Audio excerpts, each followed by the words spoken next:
వాంఛితం ఫలం తత్సర్వం శ్రోతమిత్యామః కదయశ్వమహాముని. ఏ వ్రతం చేసినా ఏ తపస్సు చేసినా కూడా ఫలితాలన్నీ దక్కుతాయో అలాంటిది ఏదైనా ఉంటే చెప్పమని మునులందరూ కూడా సూతమహాన్ని కోరేసరికి సూతమహాన్ మునులందరినీ కూడా చూసి మునులారా ఇదే విధంగా నారద మహాముని కూడా శ్రీ మహావిష్ణువును అడిగిన విషయాన్ని మీకు ఎరంగించుకు శ్రద్ధగా ఇట్లా చెప్పగలిగాను.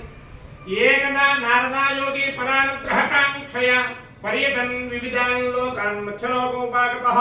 నారద మహాముని సకల లోకాలు తిరుగుతున్నవాడి మార్గ మధ్యంలో మత్స్యలోకం అంటే భూలోకం, భూలోకానికి వచ్చేసరికి ఆ భూలోకంలో పడుతున్న మానవులు పడుతున్న కష్టాలన్నీ కూడా చూసి అయ్యో వీరికి కష్టాలు ఎట్లా తొలగిపోతాయా అని ఆలోచించుకున్నవాడి ఎలాగైనా విష్ణుమూర్తి వారి దగ్గరికి వెళ్తే దీనికి తరుణోపాయం దొరుకుతుందని వెంటనే విష్ణులోకానికి వెళ్ళేసరికి తత్ర నారాయణం దేవం శుక్లవర్ణం చతుర్భుజం శంఖం చక్రగధాపద్మావనమాలాం భూషితం దృష్ట్వా తం దేవదేవేశం స్తోత్రం చక్రమే. నారద మహాముని విష్ణులోకానికి వెళ్ళేసరికి అక్కడ విష్ణుమూర్తి వారు ఎలా ఉన్నారంటే తల్లని శరీరశ్చర్య కలవాడి శంఖము చక్రము గదా